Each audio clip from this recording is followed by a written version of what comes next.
अवस्था बाल्यावस्था है, किशोर अवस्था है।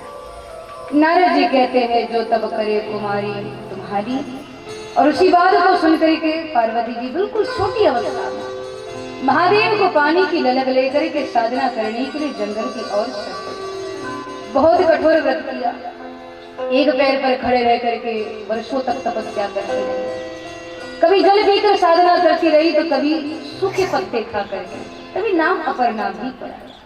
अनेकों प्रकार से अपने शरीर को तपाते हुए भवानी साधना में लीन है, और अभिलाषा केवल इतनी ही है कि महादेव पति के रूप में प्राप्त हो। और जब साधना की पुकार, तपस्या की लहर जब जाते जाते महाराज राम दरबार में सरकार तक पहुंच गई, तो भगवान राघव ने महादेव से आकर के विनती की कि महाराज, सती अंबाजी ने जब अपने शरीर को त्यागा तो उसी पल वो पार्वती बनकर के, हिमवान की बेटी बनकर के आ चुकी है। मैं जानता हूँ सती जी के वियोग में आप भी यहाँ वहाँ भटक रहे हैं, तो वहाँ पार्वती जी भी आपको प्राप्त करने के लिए महाराज कठोर तप कर रही है। आप पधारो, उनकी साधनाओं को स्वीकार करो और उनकी मनोकामना को पूर्ण करो। तो आराध्य की आज्ञा थी महाराज। तो भगवान राम की आज्ञा को सुनने के बाद महादेव कहते हैं, नाथ, मैंने सुना है स्वामी की आज्ञा को बिना विचार किए सेवक माने, इसी में ही सेवक का कल्याण होता है। तो आप कह रही कि मैं उनसे विवाह करूं, तो ठीक है, मैं आपकी आज्ञा को शिरोधार्य करता हूं।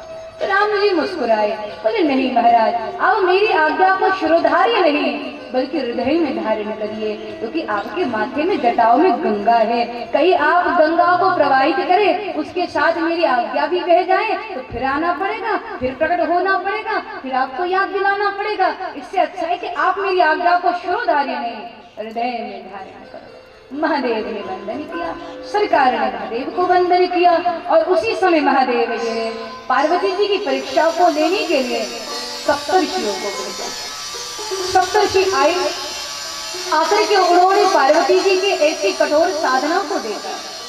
तो सप्तर्षि पूछते हैं, देवी इतना कठोर तप, इतनी कठोर तपस्या, क्या अभिलाषा है तुम्हारे मन की, क्या पाना चाहती हो आप? तो पार्वती जी ने कहा, महाराज छोड़िए सारी बातें, यदि मैं आपसे कहूंगी कि मैं क्या पाना चाहती हूँ तो आप हंस दोगे, क्योंकि महाराज मैं बहते पानी में दीवार खड़ी करना चाहती हूँ, मैं बिना पंख के उड़ना चाहती हूँ, अर्थात मैं भगवान भूत भावन को पति के रूप में प्राप्त करना चाहती हूँ।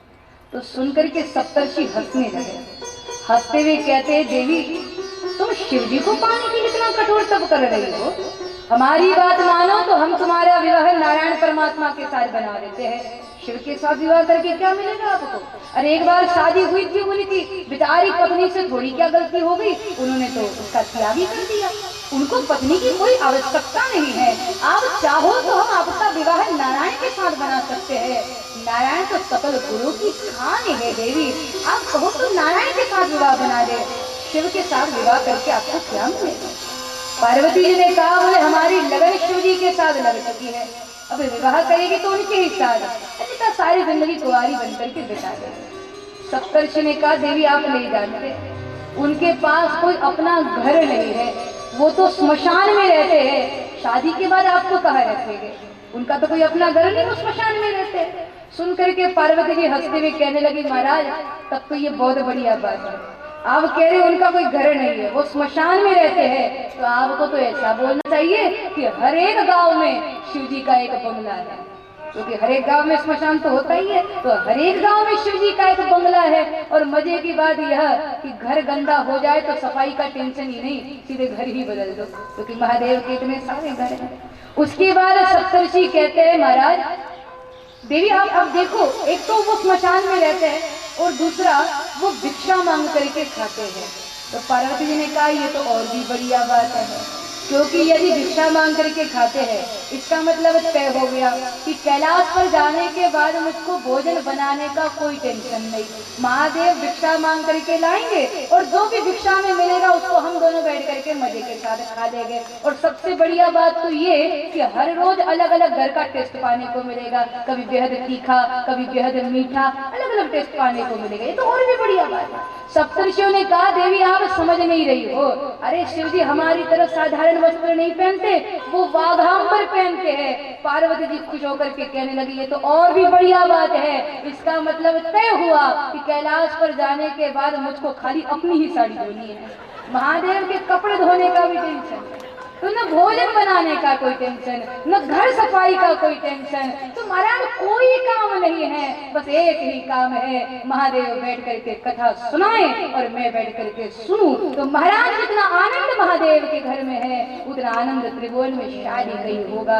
अब तो विवाह महादेव से ही करूं। लगन लग गई, जन्म जन्म लगी लगन हमारी, वर्णो शंभु नत रहो कुंवारी। महाराज ये लगन जुड़ चुकी है महादेव के साथ। और सप्तर्षि बार बार जब कहते रहे पर ये पार्वती है, पर्वत की बेटी है, श्रद्धा अड़ीग है, हिला नहीं पाए सप्तर्षि। जाकर के समाचार महादेव को दिया तो महादेव फिर परीक्षा लेने को आए महाराज। जैसे ही सती पार्वती की साधना में बैठी थी उसी समय महादेव वही कर्पूर गौरम करुणावतारम वही स्वरूप था महाराज, और उसी रूप में पार्वती जी के सामने प्रकट हो गए। पार्वती जी ने देखा, आंखों को खोल करके गदगद हो गई, आंख से आंसू बहे और महाराज बड़े प्रेम के साथ दर्शन करने लगे। पर महादेव के मन में ये विचार डाला तपस्या के फलस्वरूप में मैं दर्शन देने के लिए तो आ गया, पर इनकी अभिलाषा है इनका विवाह मेरे साथ हो, पर विवाह करने से पहले मैं ये जान तो लूं कि मेरी पत्नी में भी, मेरी अर्धांगिनी में भी क्या वही गुण है जो मुझ में है, क्योंकि मेरा स्वरूप है कर्पूर गौरम करुणावतारम। लोग मुझे करुणा का अवतार करते कहते हैं, तो क्या पार्वती जी में भी वो करुणा है कि मुझे देखना चाहिए। तो महादेव ने थोड़ी परीक्षा दी, महादेव वहां से लुप्त हो गए। तो सती पार्वती जी ने देखा कि अभी तो सामने थे, कहाँ लुप्त हो गए। तब देखा कि महादेव के चरण चिन्ह बने हुए हैं बर्फ पर। तो पार्वती जी उसी का पीछा करते करते जब चल जाने लगे तो चलते चलते पार्वती जी ने देखा एक सरोवर है, उसी सरोवर के किनारे एक मगरमच्छ ने अपने मुख में बच्चे के पाव को पकड़ करके रखा है। वो बच्चा चीख रहा है, चिल्ला रहा है और मगरमच्छ उसके पाव को कस करके दबा रहा है। पार्वती जी ने जैसे ही देखा बहुत व्याकुल हो गई और व्याकुलता में उस मगरमच्छ के पास आकर के कहने लगी ये क्या कर रहे हो, इतने छोटे बालक को अपना भोजन बना, छोड़ो उसको। मगरमच्छ ने कहा यदि इसको छोड़ देंगे तो मैं कैसे जिंदा रहूंगा, भगवान ने जिस तरह से मुझे बनाया है यही मेरा भोजन है, इसको नहीं खाऊंगा तो मैं मर जाऊंगा, मैं इसको कैसे छोड़ सकता हूँ, मुझे भूख लगी है। पार्वती जी ने कहा यदि आपको खाना ही है तो बच्चे को छोड़ दो, मुझे खाओ, मैं तुम्हारा भोजन बनने के लिए तैयार हूँ, तो बच्चे को छोड़ दो। मगरमच्छ ने कहा देखो मैंने तुमको यहाँ पर कई बार साधना करते हुए देखा है, तो यदि तुम देना चाहती हो तो क्या अपनी तपस्या का फल मुझको दे सकती हो। पार्वती मैया जी के मन में विचार आया, इसी तप के बलबूते पर तो महादेव सामने प्रकट हुए थे, लेकिन फिर मन में विचार आया उस बच्चे को देखने के बाद कि नहीं ठीक है जो तुम बोलोगे मैं करूं, अपनी पूरी साधना का फल मैं तुमको दे दूं, पर बच्चे को छोड़ दो।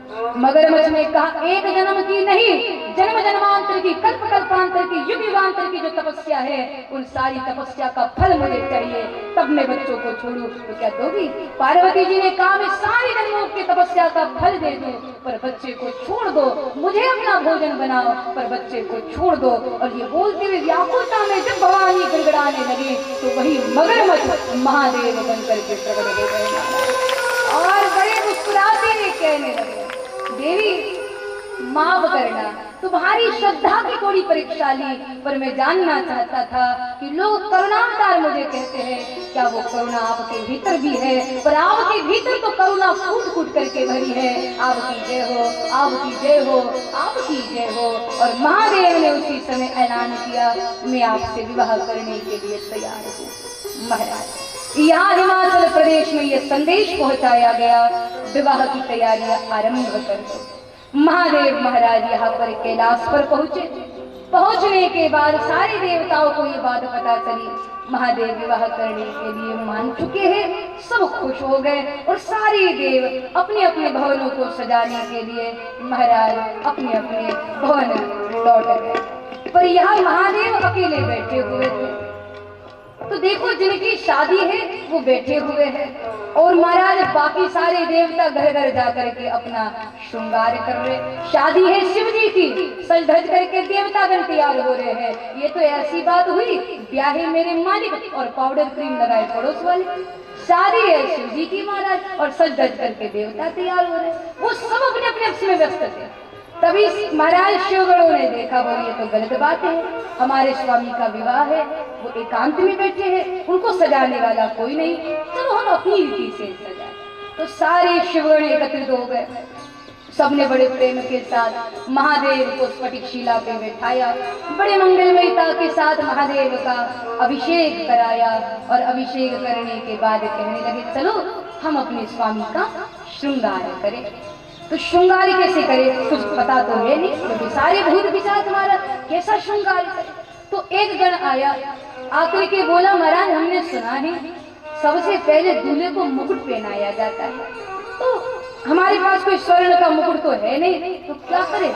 तो बोले वीरभद्र को प्रकट करने के लिए शिव जी ने जिन जटाओं को खोला था आज उसी जटाओं को बांधने लग गए और बांध करके बिल्कुल मुकुट के आकार के समान बांध दिया। और उसके बाद एक छोटा वाला हरा रंग का सर्प लेकर के जटा के सबसे ऊपर रख दिया। बोले लो भाई मुकुट तो तैयार हो गया, अब मुकुट पहना दिया। और उसके बाद हमने सुना है दूल्हे को कान के कुंडल पहनाए जाते हैं। अब सोने के तो कोई कुंडल है नहीं, तो कौन से कुंडल पहनाए। अब मजे की बात यह है संसार के लोगों के कान के कुंडल तो हिलते हैं पर शिव जी के कान के कुंडल तो चलते भी है महाराज, क्योंकि शिवगणों ने छोटे छोटे सर्प को पकड़ा, उनकी पूंछ को कान के छिद्र में से डाला और पीछे से गांठ बांध दी। बोले लो भाई कान के कुंडल पहना दिए। अब मजे की बात यह है शिव जी के आभूषण ऐसे हैं महाराज, गलती से भी एकाध शिव जी का आभूषण घर में निकल जाए तो सारे घर वाले बाहर निकल जाते हैं। बड़े विचित्र आभूषण। अब कान में सर्पों का आभूषण है, महाराज बागांबर पहना दिया। उसके बाद पाउडर क्रीम तो है नहीं, तो महाराज ताजी ताजी भस्म महादेव के श्री विग्रह पर उसका लेप बना दिया और दूल्हा तैयार हो गया। अब महादेव दूल्हे के रूप में तैयार तो हो गए, पर समस्या यह है दूल्हे को तैयार करने के बाद उसको घोड़े पे बिठाया जाता है और बारात निकाली जाती है। अब कैलाश पे तो कोई घोड़ा है नहीं, दूल्हे को बिठाई किस पे। तो सब सोचने लगे समय पे कहाँ से घोड़े की व्यवस्था करें, तो सब सोच ही रहे थे। इतने में महादेव कहते हैं चिंता क्यों करते हो, घोड़ा नहीं है तो क्या हुआ, नंदी तो है, बैल तो है, उसी से काम चला लेंगे। तो महादेव बैल पे जाके बैठ गए। तो एक गण आया उधर से, कहने लगा महाराज अब भी एक कमी है, हमने सुना है दूल्हे को घोड़े पे बिठा करके घोड़े की लगाम दूल्हे के हाथ में पकड़वाई जाती है। अब यह हमने बैल पे तो बिठा दिया, पर बैल को लगाम कहाँ से लाए। सब सोच रहे थे बैल को लगाम कहाँ से लाए, बैल को लगाम कहाँ से लाए। इतने में शिव जी मुस्कुराए, मुस्कुरा करके मुड़ करके बैल की पूंछ पकड़ ली। कहा भाई लगाम तो पकड़ ली है, अब बारात आगे बढ़ाई जाए। अब पूंछ पकड़ करके बैल पे बैठ करके महादेव तैयार है महाराज बारातियों के साथ जाने के लिए। और देखो जैसे महादेव के ऐसे स्वरूप को देखा ना, सब के सब डर गए, क्योंकि ऐसी विचित्र बारात। सारे देवता अपने अपने मार्ग से निकल गए। अब सारे देवता तो निकल गए, तो फिर दूल्हे राजा की शोभा बारातियों से होती है, बाराती तो सब भाग गए। अब क्या करें। तो भगवान ने कहा वीरभद्र से कि देवता तो इस स्वरूप को देख करके चले गए, हनुमान जी की आप पहले ही, अब हम अकेले अकेले कैसे चले, कोई बाराती तो चाहिए। हमारे सारे रिश्तेदार बहुत दूर दूर स्मशान में रहते हैं, कैसे बुलाए। तो वीरभद्र ने कहा महाराज आप चिंता मत करो, अब भी एक मंत्र बोलता हूँ, सारे भूत पिशाच यही आ जाएंगे। सोई वीरभद्र ने महाराज पता नहीं कौन सा वाला मंत्र बोला, और जो ही मंत्र बोला सारे स्मशान के भूत पिशाच डायन चुड़ैल सब प्रकट हो गए। अब मंत्र बोला, कौन सा वाला बोला वो मैं नहीं बोलूंगी, क्योंकि गलती से भी बोल दिया और गलती से सब यहाँ आ गए तो आप निकल जाओगे। तो मंत्र बोला, अब जैसे ही बोला सारे भूत पिशाच प्रकट हो गए। बाराती तैयार है, तो चले महाराज सब तैयार है। कौन कौन शिव जी की बारात में चलना चाहता है, सोच समझ करके। हाँ सब टेढ़े लोग हैं, पर कोई बात नहीं, महादेव भी है। तो गाते हुए गुनगुनाते हुए मंगलमयता के साथ चले यात्रा करें महाराज। सिर पे सर्वों का ठिकाना लगता है, मस्तक पे चंदा लगता है, वो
महाराज के साथ महादेव पहुंचे कैलाश पर।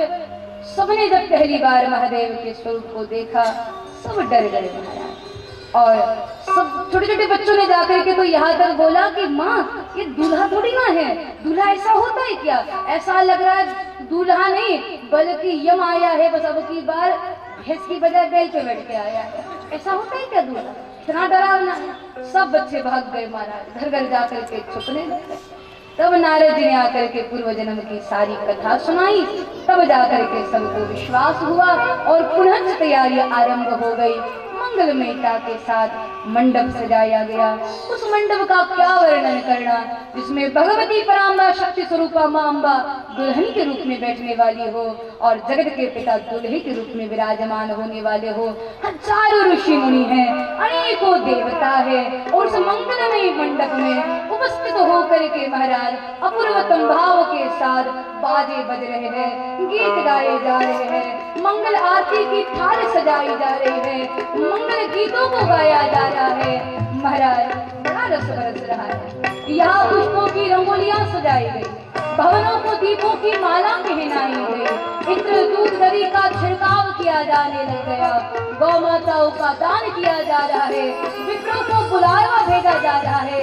अनेकों ऋषि मुनि आज भगवान की भूमि में उपस्थित है महाराज। और उस दिव्य भूमि में नारद जी वीणा वादन कर रहे हैं, सप्तर्षि वेद मंत्रों को गा रहे हैं, सनकादिक ऋषि स्तुति कर रहे हैं, गंधर्व गान कर रहे हैं, अप्सराएं नृत्य कर रही है। और उस मंगलमयी वातावरण में महादेव और महादेवी सम्मुख विराजमान है महाराज। और उसी बीच में भगवती ने अवसर दान करके महादेव के गले में माला पहना दी।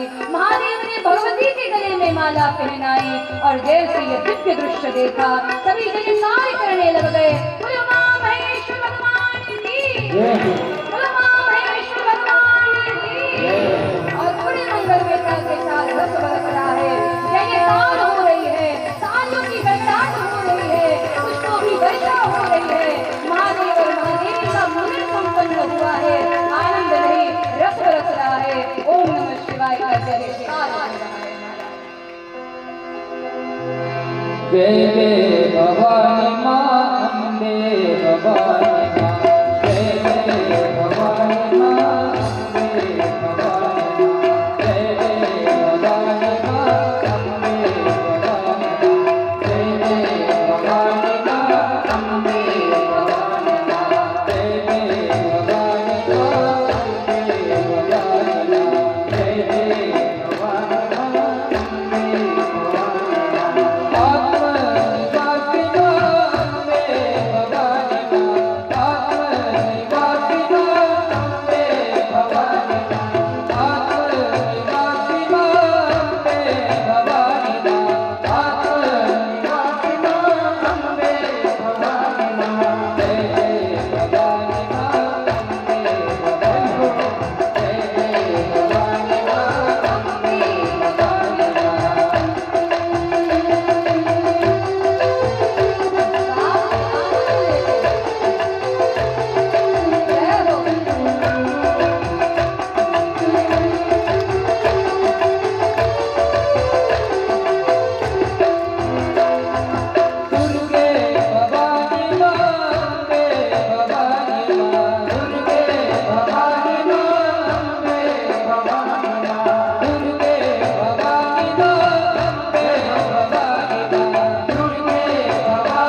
साथ महादेव और महादेवी का विवाह संपन्न हुआ महाराज। कहते हैं जब विवाह के बाद पानी ग्रहण करने का समय आया ना, तो यहाँ पर ब्राह्मण देवता सामने बैठे थे, महादेव और महादेवी विराजमान थे, बाकी नारद जी आदि सब पीछे खड़े थे। तो पानी ग्रहण करने का समय आया तो ब्राह्मण देवता ने कहा महाराज नियम होता है, पानी ग्रहण करने से पहले दूल्हे से उसके कुल गोत्र और पूरे खानदान के बारे में पूछा जाता है। तो आप भी भवानी का पानी ग्रहण करो, उससे पूर्व महाराज जरा बताइए आपके पिताजी कौन है, उनका नाम क्या है।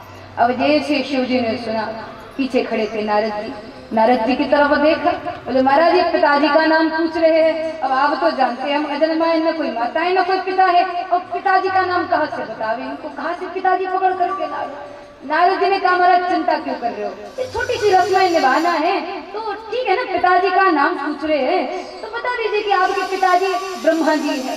शिव जी ने कहा नहीं, बाद में पकड़ में आ गए तो गड़बड़ी हो जाएंगे, पता चल जाएगा। तो नारद जी ने कहा महाराज मैं यहाँ खड़ा हूँ ना, सब संभाल लूंगा, आप बोलो कि आपके पिताजी ब्रह्मा जी हैं। तो शिव जी ने बड़े संकोच के साथ बोला, बोले ब्राह्मण देवता पिताजी का नाम पूछ रहे हैं ना, तो हाँ मेरे पिताजी श्री ब्रह्मा जी है। ब्राह्मण देवता ने कहा अच्छा पिताजी का हो गया, अब बताइए आपके दादाजी कौन है। अब जैसे पूछा फिर शिव जी ने पीछे नारद जी की तरफ देखा, महाराज अब तो दादाजी का नाम पूछ रहे, पिता का तो कैसे भी निपटा रहे, दादाजी कहाँ से पकड़ करके लाए। नारद जी बोले महाराज चिंता क्यों करते हो, दादाजी का नाम पूछ रहे हैं तो बता दीजिए आपके दादाजी श्री विष्णु जी है। शिव जी ने कहा क्या गड़बड़ कर रहे हो, पकड़ में आ गए तो सारी गड़बड़ी हो जाएगी, कैसे बताए कि विष्णु जी है।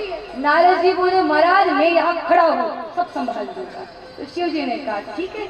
ब्राह्मण देवता से फिर संकोच में कहने लगे, बोले ब्राह्मण देवता दादाजी का नाम पूछ रहे हो ना, तो मेरे दादाजी है श्री विष्णु जी।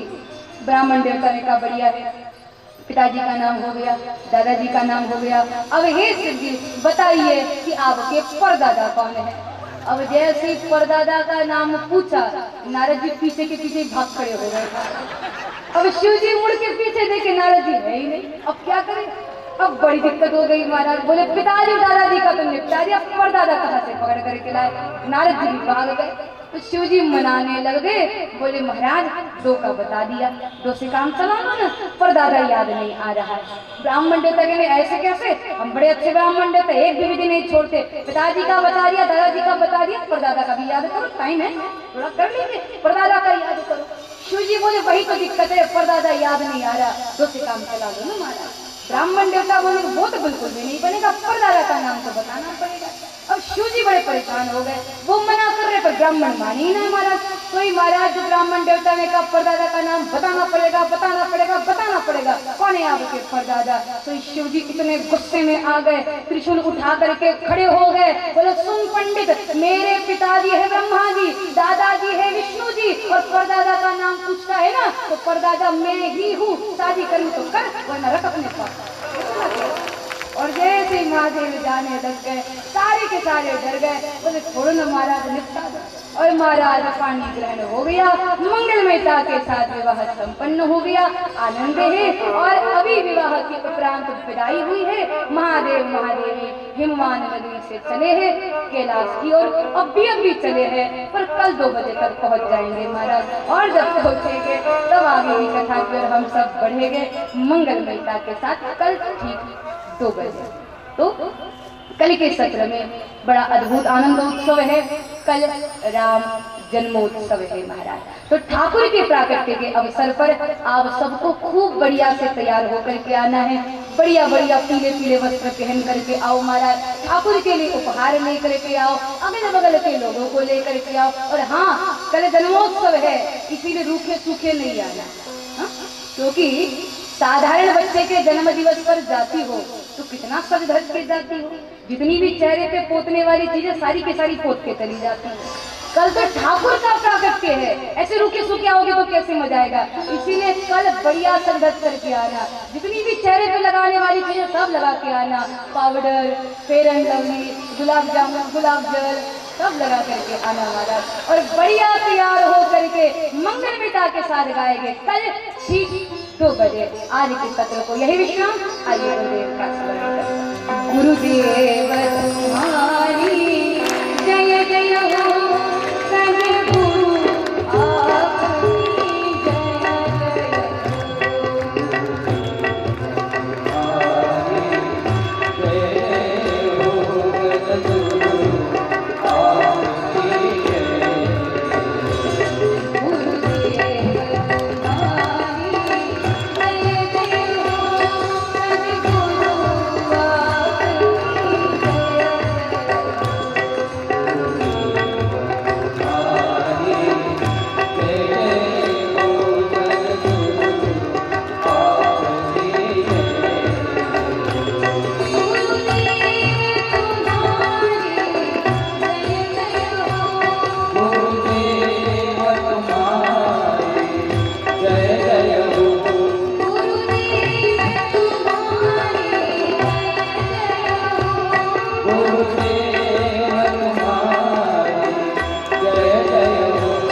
छेड़ने से सारा जन समुदाय जैसे अपने तन मन की शुद्धि को भूलकर नर्तन करने लगता है। ऐसा चमत्कार जो है, ऐसा वातावरण जो है इस गोरक्षण धाम में आप लोगों की साक्षी में यहाँ पर बनता चला जा रहा है। और हम आपको बता दें, उठल्या जाग्यावर नाही, हो बस कुठल्या का सुटल्या मग त्या नाही आपल्या, बस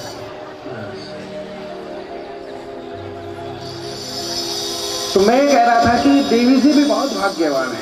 मैं अभी प्रारंभ में कह रहा था कि एक साथ दो विरल संत विभूतियों का आशीर्वाद, आचार्य सुधांशु जी महाराज की कृपापात्र शिष्य और मां कनकेश्वरी देवी की मेहर प्राप्त, दो विरल संत विभूतियों का आशीर्वाद, प्रेरणा देवी जी को प्राप्त हो रही है। मैंने कहा ना कि सुधांशु महाराज तो गुरु है और बड़ी आस्था पूर्वक जब देवी जी को देखते हैं तो मंच पर अपने पास बुला लेते हैं, चाहे फिर वो अमरावती की कथा हो या नागपुर का सत्संग हो या कि दिल्ली का सत्संग हो। देवी जी को देखते ही देवी जी को व्यासपीठ पर बुला लेते हैं, मंच पर बुला लेते हैं और कहते हैं कि बोलिए 10 मिनट का समय जो है आपको दिया जाता है। अभी दिल्ली में जब सत्संग हुआ था, सुधांशु महाराज जी का बहुत बड़ा कार्यक्रम हुआ था, तो रामप्रिया जी को जैसे ही देखा उन्होंने व्यासपीठ पर बुलाया और व्यासपीठ पर बुलाकर हजारों लोगों के सामने बोला कि बोलिए थी अमरावती की आवाज है, अमरावती की आवाज है जो दिल्ली तक गूंजती रहे। हमने बताया कि मां कनकेश्वरी देवी जी भी इतनी व्यस्त होने के बावजूद, संपूर्ण भारतवर्ष में कार्यक्रम होने के बावजूद, जब हम गुजरात में जाते हैं तो हमसे बराबर आस्था पूर्वक पूछती है कि रामप्रिया जी कैसी है, रामप्रिया जी कहाँ है, रामप्रिया जी के सत्संग चल रहे हैं या नहीं, कहाँ पर सत्संग चल रहे हैं, जरूर उनको हम अपने गुजरात में बुलाएंगे। और रामप्रिया जी में संतत्व कूट कूट कर भरा हुआ है। इस प्रकार का भाव जो है ना मां कनकेश्वरी देवी जी भी हमेशा व्यक्त करती है देवी जी के संबंध में। इसलिए मैं कहता हूं कि देखो देवों से मिलने को देवी जी कितनी अधीरा है, अधीरा है, अधीरा है, मचलती है, आतुर है। देखो देवों से मिलने को देवी जी कितनी अधीरा है, कितनी उग्र, कितनी व्यग्र और कितनी गंभीरा है। अमरावती की मूरत है ये, अमरावती का हीरा है, अमरावती का गौरव है ये, अमरावती की मीरा है, अमरावती की मीरा है, अमरावती की मीरा है। हमने कल्याण नगर की कथा में भी कहा था और आज इस कथा में भी हम कहते हैं कि आज से देवी जी का नामकरण अमरावती की मीरा के रूप में होगा।